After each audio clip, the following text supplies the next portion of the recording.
beat up in the middle of the seaon? Does it get tougher? Is it easier at the end of the season? I'll give you an example of how sometimes the scheduling gods don't do you favors. So let's take two teams. One team, these teams are very similar. They both made the playoffs as a wild card team. They're productive at quarterback, but we're not sure if it's really great. Philadelphia, let's take Philadelphia. Rebuilding roster, don't love their coach. Quarterback's okay. They face only two elite quarterbacks all year. Kyler Murray, Aaron Rodgers. That's it. That's it. At the end of the year, their last 5 games down the stretch, battling for playoffs. Daniel Jones, Justin Fields, Dak, Jameis Winston, Daniel Jones. That is a playoff team. They're rebuilding. I don't love their coach. Quarterback's okay. Take San Francisco. Love their roster, love their coach, love their culture.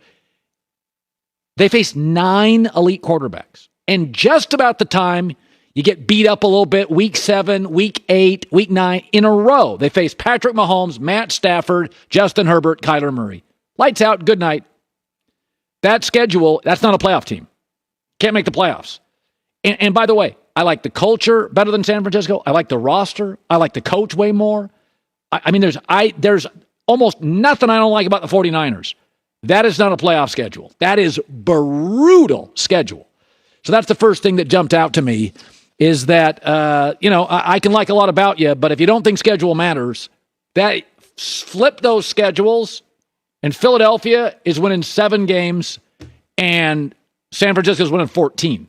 I mean, you cannot go into, this is what I always look at when you're like, are you a playoff team or not? Do you have a Pro Bowl quarterback? And if the answer is no, how many do you face? So in both those teams, the answer is no. Philadelphia faces 2 elite quarterbacks, San Francisco 9. And 4 of them in a row in the middle of the season. It doesn't feel like a playoff team to me. It just doesn't. The other thing, I thought a sneaky tough schedule. A sneaky tough schedule was Green Bay. Now, it doesn't rate as one of the hardest schedules. But what do we know about Green Bay? They don't have a number 1 receiver. The league is increasingly a weapons league. Look at the teams they face. They're going to be at a major weapon disadvantage. At the Vikings, game 1. At the Bucks, game 3. At the Bills, week 8. Rams, Dolphins, Vikings, end of the year. They are, Rams, Dolphins, Vikings are loaded at wide receiver. Really good at tight end. So do I like Green Bay? I do. But I think Detroit and Minnesota in division have better weapons. Chicago doesn't, but Chicago does have a number 1 receiver, Mooney. So right now, Allen Lazard is their best returning wide receiver, had 513 yards. Randall Cobb and Sammy Watkins, nothing against them. Those guys are 4s. I mean, Sammy Watkins has had 1,000-yard receiving season, can't stay healthy. Cobb's a slot receiver, had 300 yards last year, 375. So you've got to rely on Christian Watson, Romeo Dubes, Samari Torre, I think I didn't watch those guys play in college. Christian Watson's supposed to be something special. But you line up. That's why I think Green Bay in the front office, first 2 picks for defense, they look at that schedule because they knew who they would play. They didn't know when they would play them. And they looked at that schedule and thought, we can't win shootouts. We just can't do it. We can't do it in division. We can't do it twice with Minnesota or Detroit in division. I mean, DeAndre Swift, Hawkinson, Amon-Ra St. Brown, Detroit went out and got another receiver. They got some real weapons there. That side of the ball, they're really good. So if you want to know why they took defense, some of it is I think they look around and they think Aaron has never really trusted young receivers. We don't have an elite veteran receiver. We can't afford one. We have to win 24-21. That's how Green Bay has to win.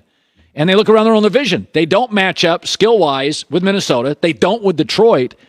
And then you add in Tom Brady and those receivers and Josh Allen and those receivers. Dak's got good weapons. Rams, Miami. I mean, you look at the last 4 teams they play. Rams, Dolphins, Vikings, Lions. All better weapons. Now, I'm not saying, Aaron's not a better quarterback than Kirk Cousins, but we've seen this league now. Look at all the flaws Cincinnati had. Linebacking, coach was young, offensive line was a mess. They had good receivers. They had a lot of good weapons, good back, good receivers, good tight ends. So I look at Green Bay's schedule and you're like, that's why they went defense in the first round with 2 picks. That's why they went right there. That executive office knows Aaron's not going to go to a young receiver and say, best friends, 90 catches.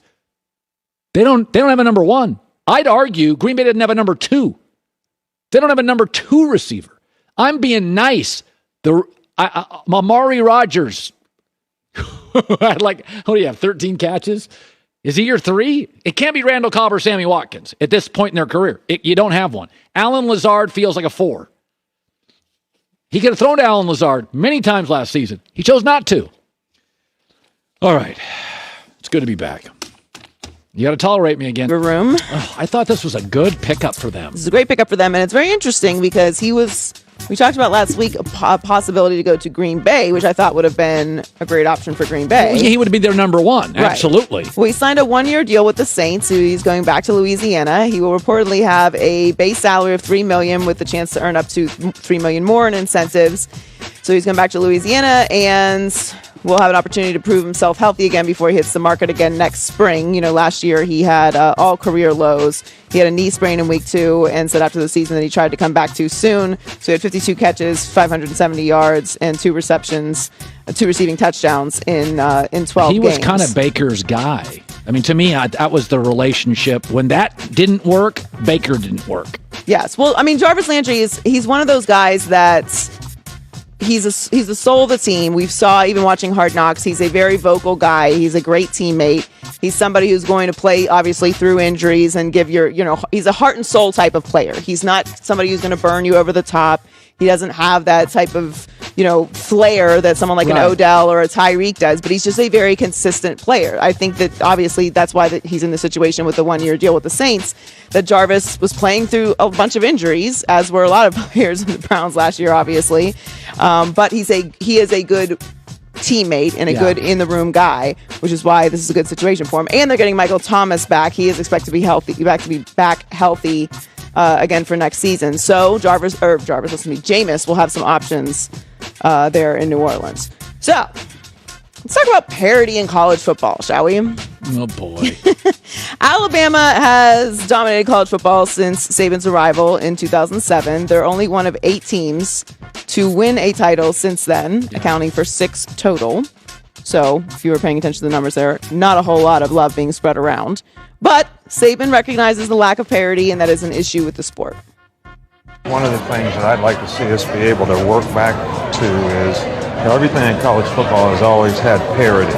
Same scholarship, same academic support, healthcare, whatever it is. And, I don't think we have that balance right now, which could affect, the parity of college football and college athletics as a whole. So, and I know we got a lot of good people working on it, and I'm sure they'll come up with a good solution for us. I always thought the parity thing was pretty easy, is that you reduce scholarships to 70 from 85, meaning the great teams only get 70. And if you make the playoffs, the following year, you get 5 less players to recruit. So everybody gets 75, 70 to 75. And people always say, well, where are those kids going to go? To the other programs. Right. Remember, there's 130 programs. They'll get it. And yes, there'll be some kids that will end up playing for FCF schools, but those kids were late signees anyway. They weren't heavily recruited by the big boys. They get it on the last day of recruiting. The bottom line is you reduce everybody 10 scholarships, let's say 70, 75, whatever it is, and if you make the playoffs, you get 5 less to recruit, meaning... I don't know if you can penalize teams for being great. Well, the NFL does. The NFL's like, oh, you're good, you draft last. The NFL's like, oh, you're great, you have free agent restrictions. Draft, but salary caps. In college football, you're rotating a part of your roster as they graduate every year. Right. The NFL can move pieces around. They can add pieces in free agency, which is why everyone freaking out about the transfer portal, I think, is funny. I think there is no solve for parity in college football. We talk about this all the time. Leagues try to regulate parity all the time. Yeah. And it never works because great is just going to be better than good, which is going to be better than terrible. And there's different reasons why different programs are good and bad. And college football and the pros are not set up the same way. There is a limited amount of teams in professional leagues. How many college football Division I programs are there? 130. You can't regulate it the same way you do professional sports. It's not the same sport. It's not the same structure. How about this? We have an official schedule maker. So if you win the national title, the following year you're on the road for most of your tough games, often in a row. I mean, we've talked about this forever, that there needs to be a commissioner of college football specifically. And when you're talking about the NIL, when you're talking about the transfer portal, and you're talking about parity, we always limit these things to specifically college football because it's what we talk about the most. And then some people talk about men's college basketball as well. But they're ignoring the benefits that these type of things add to all of the other student athletes, both men and women, who are in the NCAA. So if you're going to focus the parity and the regulations and the NIL rules and all of that to focus on the 1% of the 1% of players that are in college football, then they need to separate from the rest of the NCAA.